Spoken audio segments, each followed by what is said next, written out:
ఏది జీవితం? కండ్ల ముందు వెళ్ళిపోతున్నారే చావు పేరుతో, కనిపించడం లేదా నీకు? ఏమండి, ఒక్కొక్క మనిషి మన కళ్ళ ముందు నుంచి వెళ్ళిపోతుంటే మనకు భయం కలగాలి.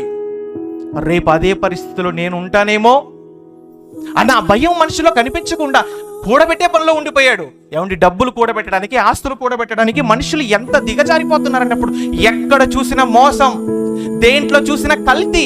అవునా కదా చెప్పండి? ఏమండి, తాగే పాలలో కల్తీ, తినే ఆహారంలో కల్తీ, బియ్యంలో కల్తీ, ఏమండి పెట్రోల్లో కల్తీ, బండ్లకు వాడే పెట్రోల్లో కల్తీ, డీజిల్లో కల్తీ. ఏ వస్తువు కల్తీ లేకుండా సమాజంలో అమ్ముతున్నారు మీరు చెప్పండి? ఒక్కటైనా కనబడుతుందా మనకు కల్తీ లేని వస్తువు? లేదు. ఎందుకు అలా అయిపోయింది అన్నప్పుడు కూడబెట్టుకోవాలంతే అన్న ఆలోచనలో మానవ సమాజం మునిగి తేలుతుంది గనుక, సంపాదన ధ్యేయంగా పెట్టుకున్నారు గనుక ప్రతి దాన్ని కల్తీ చేసే పనిలో మనుషులు మునిగిపోయారండి. ఏమైపోయింది? నువ్వు ఈరోజు సంపాదిస్తున్నావు, కూడబెడతావు, కోట్లు వెనకేస్తావు, రేపు అది ఎవడి పాలైపోతుందో ఆలోచిస్తున్నావా నువ్వు? ప్రపంచ చరిత్రను ఒకసారి చూడు. రాజులు సంపాదించిందే రాళ్ల పాలైందని మనం చదువుకోలేదా?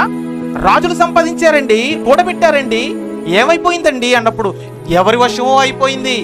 ఈరోజు నువ్వు సంపాదించి కూడబెట్టేది ఎవరు తింటారు? నీ పిల్లల కోసం అనుకుంటున్నారా? ఒకవేళ నీ పిల్లల కోసమే నువ్వు కోట్ల రూపాయలు సంపాదించి గొప్ప గొప్ప భవంతులు నిర్మించి అన్నీ వాడికి ఇచ్చిపోతే, ఒకవేళ వాడు త్రాగుబోతో తిరుగుబోతో అయిపోతే, నువ్వు కష్టపడి నీ జీవితాన్ని దాని మీద పెట్టుబడి పెట్టి సంపాదించిందంతా వాడు పాడు చేయడానికి, మొత్తం ఖర్చు చేయడానికి ఎంత సమయం చెప్పండి?